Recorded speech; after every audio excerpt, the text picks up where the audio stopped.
All right, so for our second patient, we have Miss White. Couple things about Miss White. She has a moderate to she has a moderate to profound hearing loss in both ears. Um, I know that her eardrum is healthy, the movement of it is healthy, and I know that because of the tymp. But when we got into testing out her hearing, so she does have a moderate to severe, a moderate sloping, a moderate to profound sloping hearing loss in both ears, and a lot of the sounds that are missing are in the speech sounds area, like the consonants and all that. I mean, she's also got quite a bit of a low frequency hearing loss, but this right here tells me that there's a lot of sounds and speech sounds that she's missing overall in general, and that goes for both ears. With that too, like how I mentioned, speech sounds are missing. When we with the SRTs and the WRS test, individually the ears didn't score that well. Now together, when they were tested, the scores were still low, but she scored a little bit better. And so for that reason, I would suggest to her that she do 2 hearing aids, for two binaural hearing aids. I think that will be most beneficial to her. And to account for her degree of hearing loss, it being sloping to profound sloping, I would want a hearing aid that covers a wide range of frequencies. And I kind of came to the conclusion that I'd like for her to start off with a standard BTE. We are treating her like a new hearing aid user, because even though she's had hearing aids years before in the past, she lost those and never replaced them. So these are going to be like her brand new ones, and I think standard BTEs are a good place to start.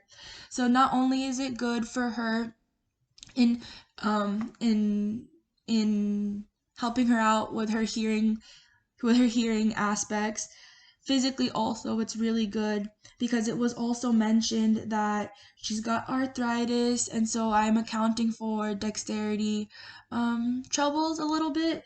So the hearing aid, the standard BTE hearing aid is large enough to that I think is a good start to handle with her hands. What else did I write in my notes? Dexterity, yeah. So along with it being easier for her to handle with her hands, for what goes inside, for the part that of the hearing aid that goes inside, I would do a custom mold, and preferably even an acrylic one, just because I think the firmness of it, putting it in 2 pieces will be a lot easier. And then I did mention binaural hearing aids, because summation wise, I think she'll get the most out of sound. Venting for the hearing aid, I would want it to be relatively medium. She does have a bit of a low frequency hearing loss. I don't know if you can see it. She does have a bit of a low frequency hearing loss, but it isn't as severe as the hearing loss in the higher frequencies. So I want to be able to trap sounds in the low frequencies, but I also want like the natural flow of low frequency sounds to come in and out. Additionally, in terms of why I think this will be great for her, why I think standard BT will be great for her, is because lifestyle wise, she is pretty social.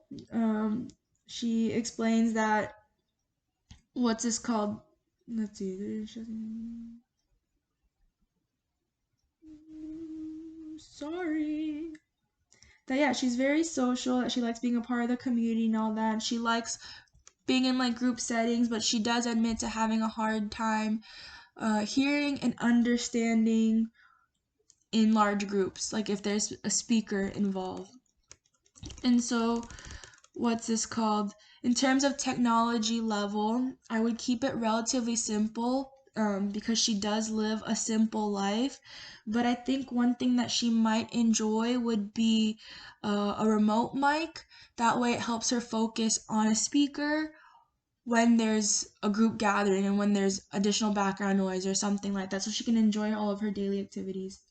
She does mention that she likes to watch TV a lot, so I think for fun it would also be nice to have a TV connector feature as a part of her hearing aids. But even then, I feel like that's more of an add-on. I'd like to keep it as simple as possible because she's in the retirement community. Yeah, so she's in the retirement community. Let's see if I'm missing anything else in my notes.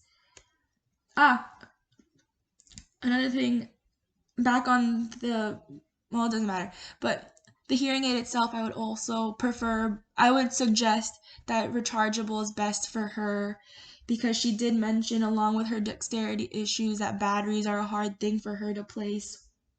So I think rechargeable is a lot easier. That way she doesn't have to worry about those fine motor movements.